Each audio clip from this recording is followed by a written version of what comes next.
पे भी हो।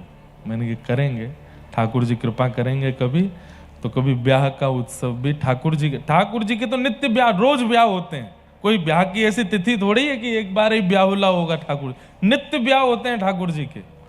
हर दिन ठाकुर जी सेहरा पहनते हैं। हमारे वृंदावन में राधा वल्लभ जी रोज ब्याह करते हैं और बाहर मंदिर के लिखा होगा आज ठाकुर जी का ब्याहुला है, आज ठाकुर जी का ब्याह है। सेहरा पहन करके ठाकुर जी आते हैं, खूब सुख देते हैं। उस सुख का अनुभव एक बार यदि चित्त से कर लिया तो फिर संसार नीरस लगने लगेगा। फिर संसार के सुखों में, संसार के रसों में आपको अच्छा नहीं लगेगा। फिर ठाकुर जी के ब्याह के बाद किसी और के ब्याह में जाओगे तो फिर वो ब्याह में जो दंपति हैं वो सुहाएंगे ही नहीं। इसलिए हमने भी ठाकुर जी से पहले ही कर लिया कि भाई कहीं लाल जी के ब्याह को रंग चढ़ गयो तो हमारो कहीं ऐसा हो जाए कि मैं ही बेरस हो जाऊं अपने ब्याह में लाल जी का ब्याह अद्भुत है। और यह भी था एक बात कि हमारा ब्याह हुआ तो ज्यादातर लोगों के मन में वही ब्याह छप गया। मैंने कहा अरे ये क्या ब्याह है, ये देखो ये होता है ब्याह। तो हमारा ब्याह ना छपे, ठाकुर जी का छपे चित्त में। संसारी व्यक्ति का ब्याह यदि चित्त में छप गया तो संसार ही मिलेगा, लेकिन ठाकुर जी को ब्याह छप गया तो निकुंज मिलेगा, वृंदावन मिलेगा। इसलिए फिर ठाकुर जी का ब्याह हुआ, अद्भुत ब्याह हुआ। कल हम लोगों ने बड़े प्रेम और भाव से ठाकुर जी की मधुर रास बिहार का प्रसंग, अब इतना विस्तृत तो मैं नहीं बोल पाया, रास का प्रसंग है बहुत अद्भुत। पर ठाकुर जी ने सब गोपांगनाओं के साथ रास बिहार किया। कल मैंने एक बात कही कि ठाकुर जी अगर कलकत्ता में जन्मते तो काली मैया की तरह होते। तब मुझे रात में किसी ने बताया, बोले महाराज जी आपने बोला कहीं पढ़ा था क्या? मैंने कहा नहीं। बोले कृष्ण काली रूप धारण कर चुके हैं। श्री किशोरी जी के कहीं किसी ग्रंथ में ऐसा वर्णन है कि किशोरी जी की रक्षार्थ श्री कृष्ण काली रूप में प्रकट हुए और प्रकट होकर के उन्होंने कृष्ण काली रूप धारण किया। तो मतलब ये प्रमाणित है कि ठाकुर जी काली बन चुके हैं, कृष्ण काली हैं। ऐसी भद्रकाली मैया उन्हीं की, वास्तव में तो देखिए ईस्ट कोलकाता नागरिक फाउंडेशन, हमारे यजमान आदि, ये सब तो माध्यम बने हैं। इस कथा का पूर्ण जो क्रम है वो तो भद्रकाली मैया ने ही किया है, उन्होंने ही सुनने के लिए बुलाया है। उसका क्यों, मैं ये बात क्यों कह रहा हूं, आज 7 दिन हो गए, हर दिन हमारा बनता है कि आज जाएंगे काली घाट, एक भी दिन नहीं जा पाए। आज रहा कि आज सुबह सुबह जाएंगे, लेकिन आज सुबह भी व्यस्त हो गए, नहीं जा पाए। तो हमारे मन में आया कि नहीं, यजमान जी के घर कथा पूरी करके ही व्यास जी को जाना चाहिए। तो पूरी कथा अब हो जाएगी, फिर यहाँ से सीधे काली घाट जाएंगे, दर्शन करके फिर एयरपोर्ट निकलेंगे। तो पहले उनको प्रणाम करेंगे। आप लोग मत आ जाना पीछे पीछे। हाँ, पता चली वहां से पुजारियों ने हमको ही भगा दिया, तो क्या कर रहे हो, पूरी अब व्यवस्था कर दी तो खूब आनंद आए। आप सब कलकत्ता वासियों को बहुत बहुत धन्यवाद और बहुत बहुत हम प्रणाम करते हैं। आप लोगों ने इतना स्नेह, इतना प्रेम, इतना संदेश हमको दिया कि अब तो ये हो गया कि जैसे ही संदेश कोई लेकर के आता है तो फिर मन में वो गीत बजने लगता है, संदेश आते हैं हमें तड़पाते हैं, ले जाओ वापस, अब नहीं है इच्छा, इतना खा लिया है। अगर अभी रक्त निकल आए तो संदेश पहले निकलेगा। इतने वैरायटी के संदेश खवा दिए हमको 7 दिन में। अब तो जिस घर में जाऊं वहां संदेश पहले आवे। मैंने कहा कुछ नमकीन है, मेरी जीभ, आंख, नाक, कान सब मीठा हो गया है संदेश खा खा के तो खूब आनंद आया। आप सब कलकत्ता के लोगों ने बहुत संदेश दिया है। हाँ, पुचका खाया। एक जगह गए थे तो वहां घर में ही पुचका बना था और उसमें भी वैरायटी, उसमें भी इतनी वैरायटी, पुचका में पुचका, पुचके में पुचका। कलकत्ता वालों की जीभ की जय हो। इतनी चटोरी और रसीली है कि आप लोग सामान्य रोटी सब्जी तो शायद 365 दिन में एक आध दिन ही खाते होंगे। इतनी वैरायटी के भोजन बनते हैं यहाँ पे, सब्जियों के ऐसे ऐसे। एक जगह गए वहाँ बंगाली भोजन, हमारे मुरारका जी उनके गए, वहाँ बंगाली भोजन था, कहीं गए वहाँ पे सब हमारे भाई लोग, हमारे कई गुरु भाई, इतने गुरु भाई हैं हमारे यहाँ कलकत्ता में, सब जिन्होंने पिताजी से दीक्षा ली है, सब हमारे बड़े गुरु भाई, गुरु बंदे, तो किसान जी बैठे हैं, ये भी हमारे गुरु भाई हैं, सब हमारे राम अवतार जी और सब हमारे विक्की भैया, सब हमारे गुरु भाई हैं यहाँ पे। अशोक जी जो कथा का पूरा क्रम निभाए, चंडी जी, सब लोग, अब मैं किस किस के नाम लूँ, तोदी जी वो तो आए नहीं, उनके घर से आई हैं, सब हमारे ये गुरु भाई हैं। क्या? हाँ, दही बड़ा खाया मैंने, खाया था, सच में खाया था मैंने, बैठ जाओ। तो खूब सुख मिला। अब नवंबर की प्रतीक्षा कीजिए आप लोग। उससे पहले तो बहुत कथाएं देखो कलकत्ता में होती रहती हैं, इतने बड़े बड़े वक्ता यहाँ आते हैं, सबकी कथा में जाया कीजिए। हमारी आपसे प्रार्थना, सनातन धर्म को आज की तारीख में बंटवारा करने में सब लोग तुले हुए हैं, एक दूसरे की टांग खिंचाई में, एक दूसरे संत महात्माओं की लड़ाई करवाने में लगे हैं। और किसी ने प्रेडिक्शन भी किया ये 2026 आध्यात्मिक लोगों की लिए अच्छा नहीं है, लड़ेंगे झगड़ेंगे ये सब, पर हमको ये मतभेद नहीं करने हैं। आपके कलकत्ता में कोई भी वैष्णव आते हैं, कोई भी महापुरुष आते हैं, कोई भी कथा वक्ता आते हैं, भले ही वो आप उनको जानते भी नहीं हो, उनकी कथा भी नहीं सुनी, फिर भी समय निकाल के 10 मिनट के लिए जाया कीजिए। सनातन धर्म आपका है। अगर कोई व्यासपीठ सजी है, कहीं पंडाल लगा है, कहीं पर कोई कथा का क्रम हो रहा है, निमंत्रण की आवश्यकता नहीं, पीछे जाके बैठ जाओ, लेकिन जाओ जरूर। कथाओं में भीड़ चाहिए भैया। आजकल मंदिरों में, कथाओं में, सनातन धर्म के कार्यों में आप लोगों को बढ़ चढ़ करके आगे आना पड़ेगा। हम ही लोग मतभेद में आ जाएंगे कि ये वाले महाराज जी अच्छे नहीं हैं, ये तो ऐसे हैं, ये तो वैसे हैं। अरे वो सनातन का पालन कर रहे हैं। कलयुग से सहन नहीं हो रहा कि हम लोग तिलक क्यों लगा रहे हैं, हम लोग कथा क्यों सुन रहे हैं, इसलिए कलिकाल ही सबकी मति भ्रमित कर रहा है और इस प्रकार से ये सब भाव कर रहा है। आप लोगों को ये नहीं करना है, किसी की निंदा नहीं करनी, किसी की स्तुति नहीं करनी है। सबकी कथा में जाइए, सुनिए, सबको कुछ ना कुछ दीजिए, सबसे कुछ ना कुछ लीजिए, ऐसा भाव। कलकत्ता के लोगों में तो वैसे प्रेम भक्ति है ही, और बढ़ाइए, खूब प्रेम से आप लोग सब कथाओं में जाया कीजिए, हमारी ऐसी प्रार्थना है आपसे। और आइए अब आगे के क्रम में चलते हैं। ठाकुर जी ने कल खूब सुंदर रास किया। महादेव पधारे। महादेव जैसे ही आए, गोपियों ने रोक दिया। महादेव बोले हमको क्यों रोक रहे हैं? बोले कि भीतर ना तो देव जा सकते हैं, ना महादेव जा सकते हैं, ना ब्रह्मा जा सकते हैं, ना शिव जा सकते हैं, ना पुरुष जा सकते हैं, ना आदि पुरुष जा सकते हैं। भीतर तो केवल और केवल गोपी का प्रवेश होगा। रास में गोपी जा सकती और कोई नहीं। स्त्री पुरुष आदि आदि पदवियां सब बाहर छोड़नी पड़ेंगी। रास का मतलब क्या है बंधुओं? कल मैंने एक अर्थ तो रास का बताया, परंतु भक्ति पथ जहां ठाकुर जी के संबंध की बात हो वो रास ही है, और उस रास में आप स्त्री पुरुष या पद पदावलियों के साथ नहीं जा सकते, आपको गोपी ही बनना पड़ेगा।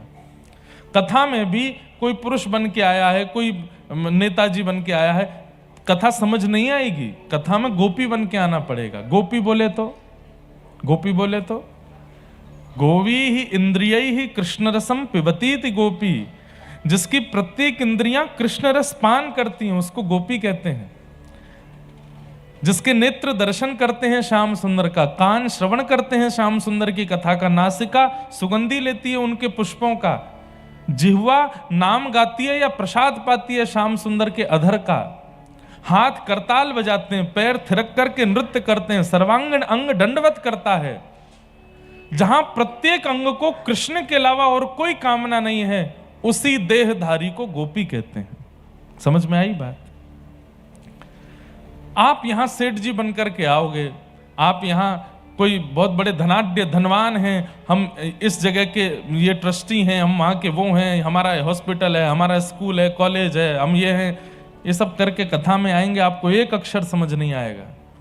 कथा में तो आपको गोपी बन के आना पड़ेगा, वृंदावन में तो आपको गोपी बन के जाना पड़ेगा, तभी रास बिहारी आपके साथ रास करेंगे, बिहारी आपके साथ रास करेंगे। रास महादेव आए, गोपियों ने कहा गोपी बनना पड़ेगा। तो महादेव बोले मैं सर्वांगीण अंग चित्तवृत्ति से तो गोपी हूं ही, कृष्ण को ही भजता हूं। तब गोपियों ने कहा जब सर्वांगीण अंग से और सर्वांगीण भाव से कृष्ण के हो तो फिर रूप भी उसी का ही धारण कर लो।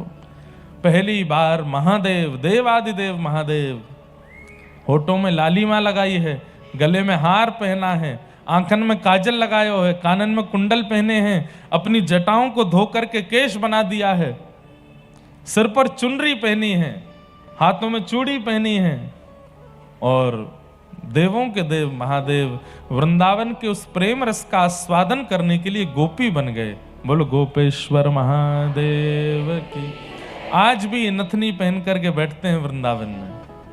बंधुओं एक बात आपसे निवेदन करूं, अगर मानो तो आप लोग ज्योतिर्लिंग कभी कभी जाते हैं, कई लोगों के भाव बन जाते हैं चलो वहां ज्योतिर्लिंग दर्शन करके आते हैं। ज्योतिर्लिंग में सबसे पहली हमारी इच्छा क्या हो जाती है कि हम जाके अभिषेक करें, अभिषेक का हमको अवसर मिल जाए, हम रुद्राभिषेक करें, रुद्राष्टाध्याय का पाठ करें, रुद्राष्टकम करें। पर एक बहुत लॉजिकल बात है, आप मेरी ही प्रशंसा मुझको बार बार सुनाओगे, मैं कब तक सुनूंगा उसको, मुझको उसमें ज्यादा आनंद नहीं मिलेगा। लेकिन मैं जिसका प्रेमी हूं, मेरे प्रेमी की चर्चा यदि मुझे सुनाओगे तो मुझे ज्यादा अच्छा लगेगा, मुझे और ज्यादा प्रिय लगेगा।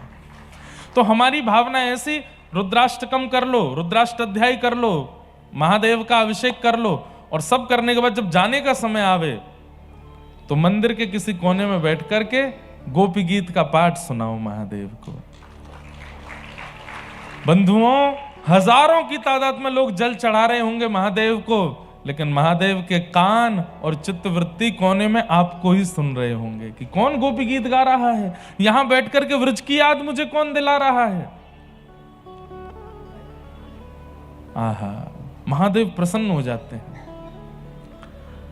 कई लोग कथा में अब भी बैठे हैं जिनका ये नियम, मैंने पूर्व में कथा की तो उन्होंने ये नियम लिया, वो आज भी महादेव के पास जाते हैं तो सब जो रिचुअल है वो सब करते हैं, बिल्वपत्र चढ़ाना, दूध से अभिषेक करना, जल चढ़ाना, परंतु जब वो बाहर आते हैं तो गोपी गीत का पाठ सुनाते हैं, महादेव को गोपी गीत सुनाते हैं।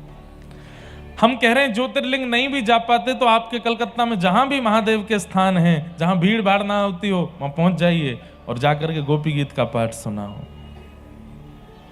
तब कथामृतम तप्त जीवनम कविभिरीडितम कल्मष। गोपी गीत का पाठ पता है क्या है?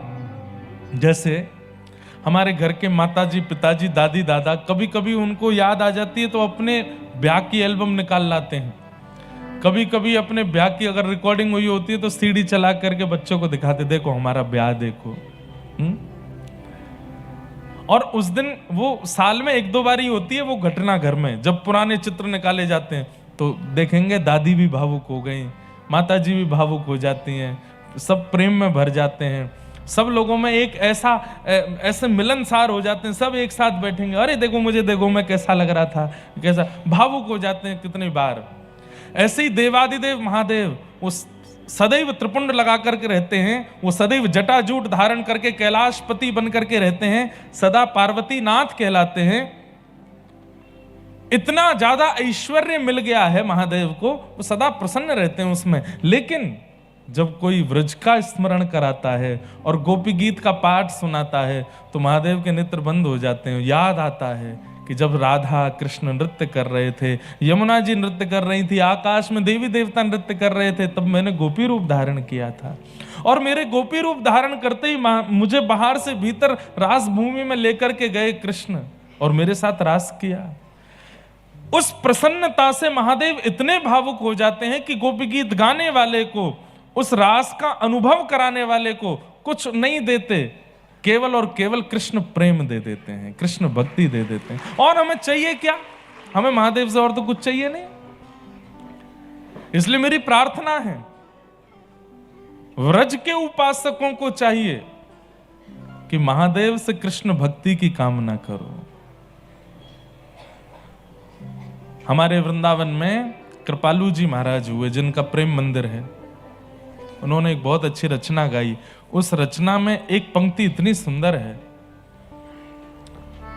गोपी प्रेम की भिक्षा दीजे,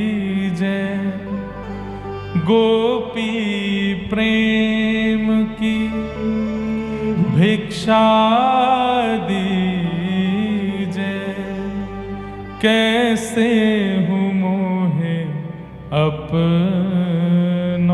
कर लीजे। पीछे आवाज नहीं आ रही, आवाज नहीं आ रही, और टीवी में दिखाई दे रहा है। हाँ, तो आवाज अभी करवाते हैं। बंधुओं, ये महादेव से मांगा कीजिए। वैसे तो कृपालू जी महाराज के इस पद में वो किशोरी जी से मांग रहे हैं, सरस किशोरी बयस की ठोरी, रति रस भूरी, कीजे कृपा की कोर, श्री राधे कीजे कृपा। पर जब आप महादेव की आराधना करो, अरे हम कहते हैं महादेव से क्यों, आप तो कलकत्ता की काली मैया हैं, वहां जाके गोपी गीत का पाठ सुना दो, उनको भी गोपी गीत सुनाओ, वो भी तो एक गोपी हैं, ठाकुर जी के रास ब्याह। और आप कहेंगे कि प्रमाण कहां है? श्रीमद् भागवत में प्रमाण है। भगवान पितारात्रि काली मैया को और क्या कहते हैं? योग माया। सुनिएगा, भगवान पितारात्रि शरदोत्फुल्ल मल्लिका विक्षरंतुम मनश्चक्रे योग मायाम उपाश्रित। इतनी सारी गोपियां अपने घरों को छोड़ छोड़ करके रास बिहार में गईं। उनके घर में तो कलेश हो जाने चाहिए थे, उनके सास ससुर पति सबको लड़ लेना। अरे कहां जा रही हो तुम? आधी रात को माताएं बहनें अपना घर छोड़ छोड़ करके जा रही हैं और उनके घर में किसी ने कुछ नहीं कहा। ऐसा हो ही नहीं सकता। तब इसका प्रमाण देते हुए आचार्य चरण कहते हैं कि योग माया यानी कि भद्रकाली मैया, वैष्णो देवी मैया, इन्होंने असंख्य गोपियों का रूप धारण कर लिया। वो वास्तविक गोपियां तो रास में चली गईं और उन गोपियों का रूप धारण करके काली मैया ही सबके घर में बैठ करके घर वालों को शांत करा रही है कि मैं यही हूं, मैं कहीं गई नहीं हूं। वास्तविक गोपी तो रास में, ताकि ठाकुर जी का रास मधुरता से पूर्ण हो जाए, इसके लिए योग माया ने आश्रय दिया। गोपी प्रेम की भिक्षा दीजे, कैसे हूँ मोहे अपनों कर लीजे। गाइए, गोपी प्रेम की भिक्षा दीजे, कैसे मोहे अपनों कर लीजे।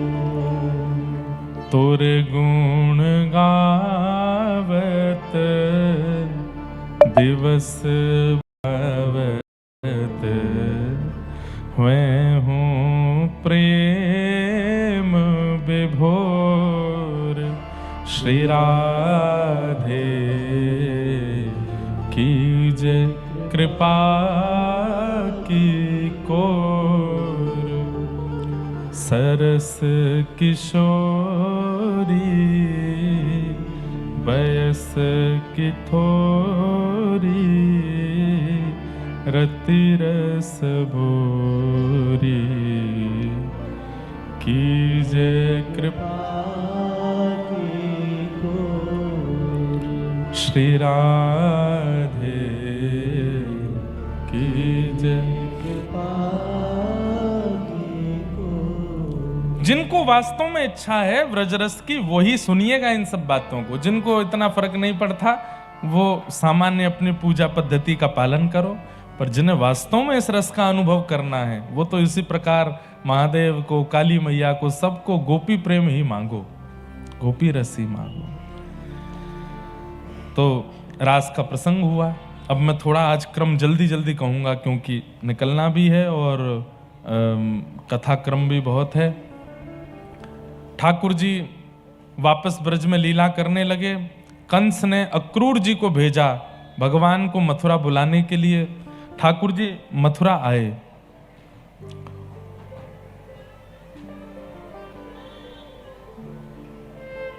तो थोड़ी देर तो सुन रहे थे सब लोग, अब अचानक से बोले बीच में। पहले भी आ रही थी आवाज, पहले आ रही थी, अब नहीं आ रही है। ये यहां बैठे हैं माइक वाले भैया, इनको ले जाना उठा के, यहीं धल लो कलकत्ता में। अब हम क्या करें, अब जितना श्रम है उतनी तेज बोलेंगे, आप सुन लो थोड़ी देर। हाँ, तो क्या बोल रहा था मैं? हाँ, तो अक्रूर जी आए। अक्रूर जी आकर के ब्रजवासियों से, बहुत भावुक प्रसंग है इसलिए मैं ज्यादा इसमें नहीं जाऊंगा, आकर के उन्होंने सब ब्रजवासियों को, नंद रानी, यशोदा मैया, नंद बाबा, सबसे निवेदन किया और श्री ठाकुर जी व्रज से मथुरा गए। बहुत भावुक प्रसंग है। मथुरा जाकर के ठाकुर जी ने कुबलिया पीड़ हाथी का उद्धार किया, धनुष भंजन किया, कुब्जा के ऊपर कृपा की और सब करते हुए ठाकुर जी कंस के पास पहुंचे। बड़े बड़े मल्लों के साथ युद्ध करते हुए 50 सिड्डी ऊपर बैठे हुए कंस को उठा करके नीचे पटक दिया। भगवान ने उसका वध कर दिया। बोलो कंस मर्दन भगवान की। में जाकर के ठाकुर जी ने देवकी और वसुदेव जी को मुक्त किया और उन्हें मुक्त करा करके ठाकुर जी ने अपने नाना जी यानी कि कंस के पिताजी, उनको मथुरा का राजा बनाया। उग्रसेन जी को राजा बनाया। ठाकुर जी ने वसुदेव जी से प्रार्थना की, पिताजी अब मैं पढ़वे जानो चाहूं। 12 वर्ष की अवस्था में ठाकुर जी विद्यालय गए पहली बार। कितनी वर्ष की अवस्था में? 12। बंधुओं, हमारी आपसे प्रार्थना है, इसमें कोई हमारी बात को गलत रूप से मत ले जाइएगा। छोटे बच्चों को थोड़ा बड़ा होने दिया कीजिए। बहुत छोटी अवस्था में हम लोग स्कूल और अपने घर से दूर भेजना शुरू कर देते हैं। घर से बाहर निकले बिना कुछ बन नहीं पाएंगे बच्चे, ये बात फैक्ट है। पर 5 वर्ष तक बालकों को माता पिता परिवार का संरक्षण चाहिए, चाहे 24 घंटे वो घर में चाहिए। बुरा नहीं मानिएगा, आजकल माताएं अपने समय को थोड़ा एकांत मिल जाए, हमको थोड़ा आराम मिल जाए, इसलिए बच्चों को स्कूल भेजना शुरू कर देते। 2.5-3 साल के बच्चे स्कूल जा रहे हैं। कितने? 1.5 साल। 1.5 साल के बच्चे।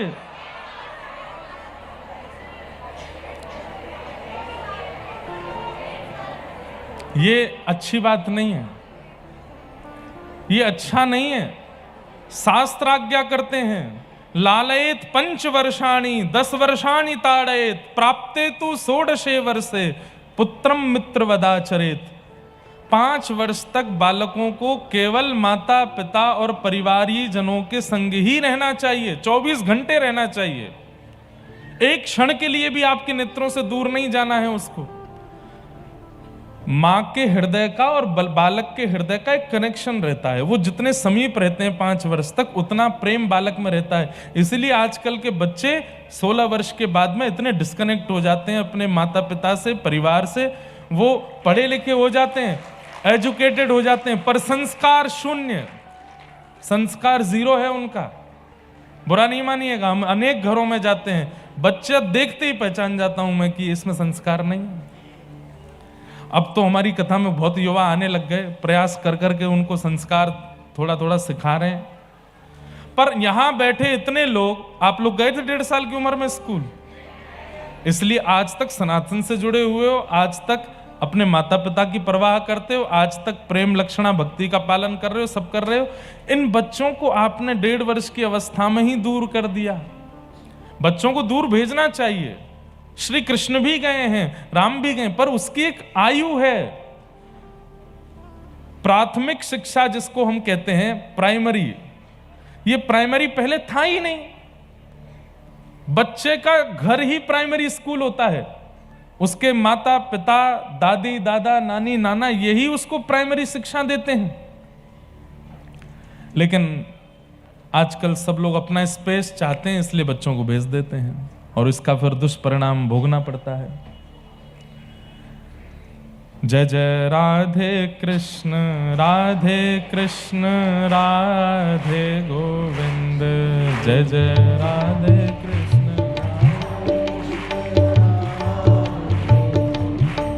जय जय राधे कृष्ण राधे गोविंद, जय जय राधे कृष्ण,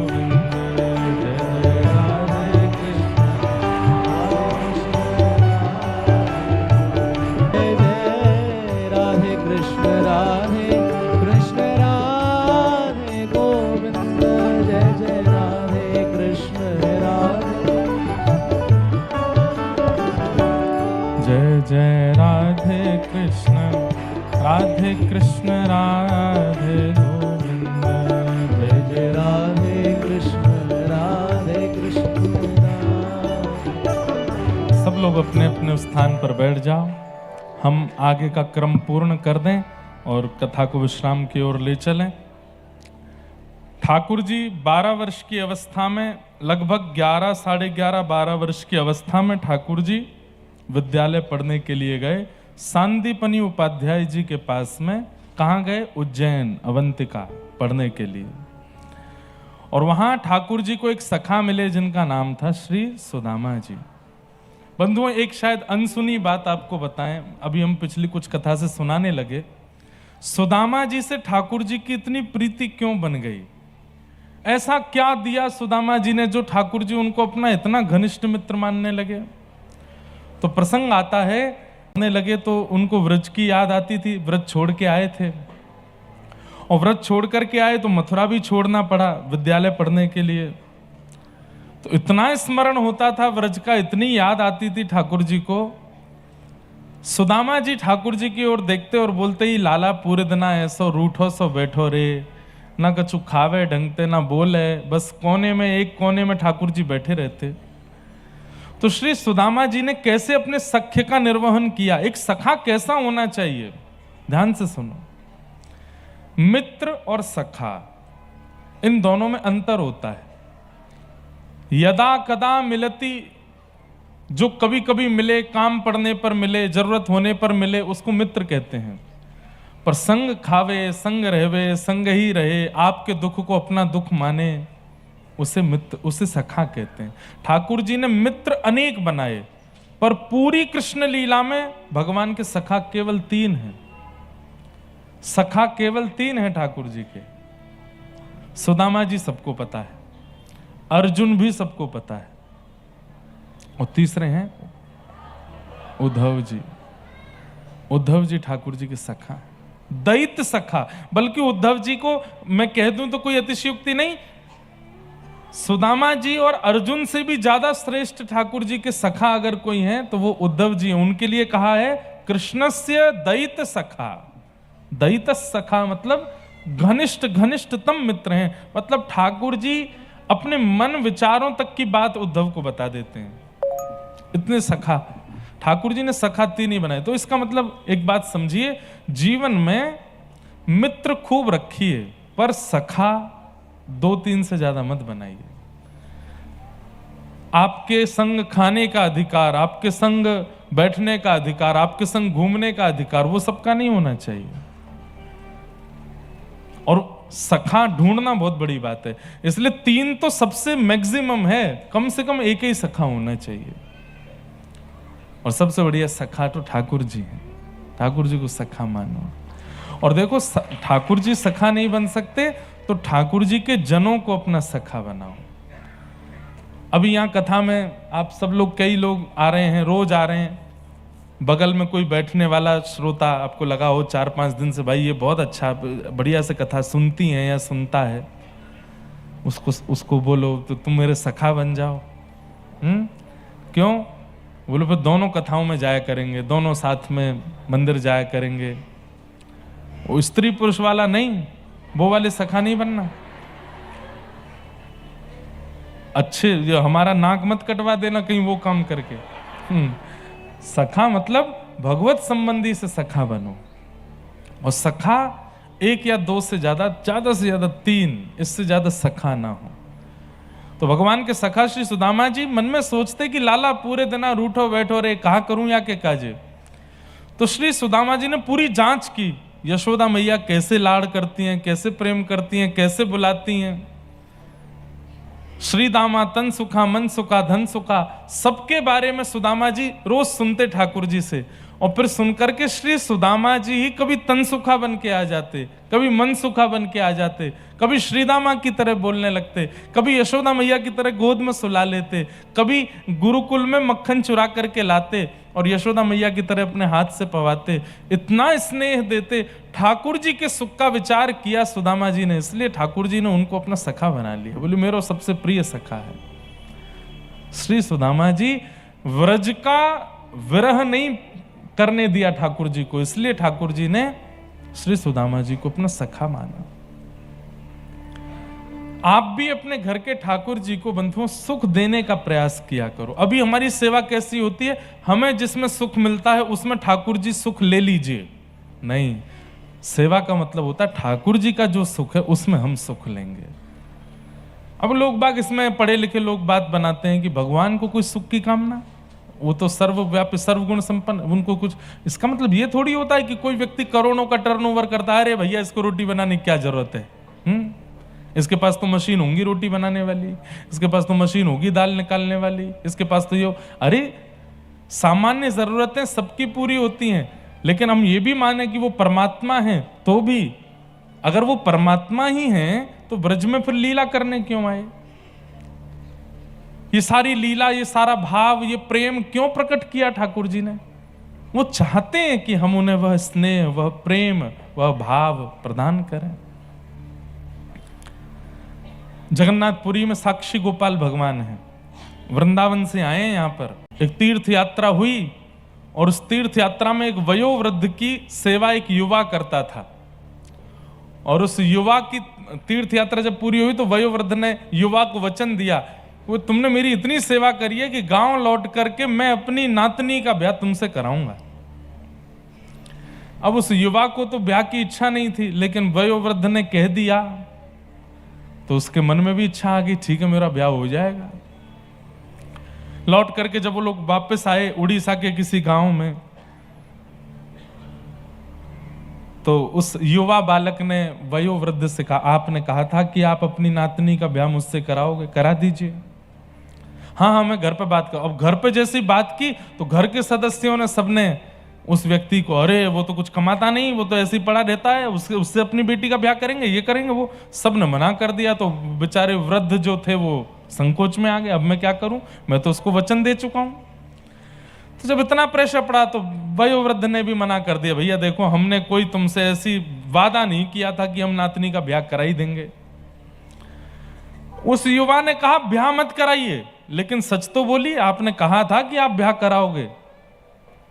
और वयोवृद्ध भी अड़ गए, नहीं मैंने नहीं कहा था। पंचायत बैठी तो पंचों ने कहा भैया ये कह रहे हैं कहा था, तुम कह रहे हो नहीं कहा था, कैसे माने? कोई तीसरा था जो गवाही देगा कि इन्होंने कहा था? तो उस बालक ने बोला, हाँ व्रज वृंदावन में गोपाल जी का मंदिर था, गोपाल जी के सामने बैठ के इन्होंने मुझसे कही थी कि अपनी नातनी का ब्याह कराएंगे। गोपाल जी ने सुना है,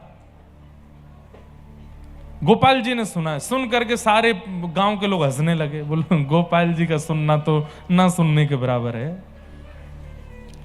लेकिन पता नहीं उस युवा के चित्त में कैसा विश्वास, गोपाल जी ने सुना है। पंचों ने भी हंस करके कह दिया, अच्छा तो ठीक है, तो जाओ गोपाल जी को बुला लो, वो आके अगर कह देंगे कि इन्होंने नातनी के ब्याह का कहा था तो हम तुम्हारा ब्याह करा देंगे। और पंच सारे वयोवृद्ध से बोले, अब गोपाल जी तो आने नहीं, तुम अपनी नातनी का कहीं कर दो ब्याह व्याह। वो बालक बोला, मैं आज ही निकल रहा हूं वृंदावन। पहुंच गया वृंदावन, और वृंदावन में श्री गोविंद देव जी का मंदिर है, रंग जी के मंदिर के पास, वहीं पास में ही गोपाल जी का वो मंदिर था। साक्षी गोपाल उनका नाम यहां आकर के पड़ा, वहां वो गोपाल जी थे। उस युवा ने जाकर के गोपाल जी को, हे गोपाल जी आपने सुना था उन वयोवृद्ध ने आपके सामने वचन दिया था कि वो अपनी नातनी का ब्याह मुझसे करेंगे, आप मेरे साथ चलो, मेरे साथ उड़ीसा चलो और वहां जाकर के सबको साक्षी दे दो कि हाँ उन्होंने कहा था। आपका तो गुरुदेव ठाकुर जी घर बस गया, मेरा बस जाएगा। आपके तो एक आदमी 16,000 बसे हुए हैं, एक आध दासों के भी बस जाएंगे तो क्या बुराई है। ठाकुर जी को मनाने लगा। अब ठाकुर जी कहां बोलते हैं, तो चुपचाप खड़े हैं ऐसे मूर्तिमंत होके, जैसे सारे मंदिरों में ठाकुर वैसे ही हैं। रात में पुजारी जी मंदिर बंद करने लगे तो गेट के आगे अड़ गया, बोले बंद मत करो, मेरी बात चल रही है इनसे। पुजारी जी ने धक्का वक्का दे के मंदिर बंद कर दिया। रोने लगा, रोते रोते बोले मैं खाऊंगा नहीं, पीऊंगा नहीं, प्राण त्याग दूंगा यहां पे, क्योंकि मैं वापस गांव जाने लायक तो बचा नहीं। वापस खाली हाथ गांव जाऊंगा तो गांव के लोग और हंसी उड़ाएंगे। गोपाल जी, सबकी लाज रखी आपने, मेरी भी रख लो। जैसी लाज राखी द्रौपदी की, होन न दीन उघारी। जैसी लाख राखी अर्जुन की, भारत युद्ध पछारी। ऐसी मेरी भी लाज रखो ना नाथ, चल दीजिए मेरे साथ। आधी रात का समय हो गया, रो रहा था, बिलख रहा था, कुछ खा पी नहीं रहा था, तो बंद मंदिर के भीतर से गोपाल जी बोल पड़े, ए पागल क्यों रोता है, कुछ खा पी ले, कहीं चला जा। बोले आप ही बोल रहे हैं ना अंदर से? बोले हाँ मैं ही बोल रहा हूं, मैं तुझसे ये कह रहा हूं कि भाई मैं कहीं आता जाता नहीं हूं, और ये कलिकाल चल रहा है, घनघोर कलयुग चल रहा है, मैं ज्यादा हिलता डुलता नहीं हूं, इसलिए तू चला जा, मेरे पीछे मत पड़, और तू जा, उससे बढ़िया कन्या से तेरा ब्याह हो जाएगा, और मैं हिलता डुलता नहीं हूं, कहीं आता जाता नहीं हूं, चला जा चा। रोता रोता बाहर से बोला, हिलते डुलते नहीं हो तो बोल कैसे रहे हो? जब बोल सकते हो तो हिल भी सकते हो, जब बोल सकते हो तो चल भी सकते हो। अब तो मैं और नहीं जाऊंगा, जब आप बोल सकते हो तो चल भी सकते हो, चलो मेरे संग। और रात भर हो गई, ठाकुर जी अंदर से ही बात कर रहे हैं। बोले तुम मुझे कैसे लेके जाएगा? बोले कि मैं व्यवस्था कर लूंगा, बैलगाड़ी में ले चलूंगा। अरे 1-1.5 महीना लगेगा पहुंचने में।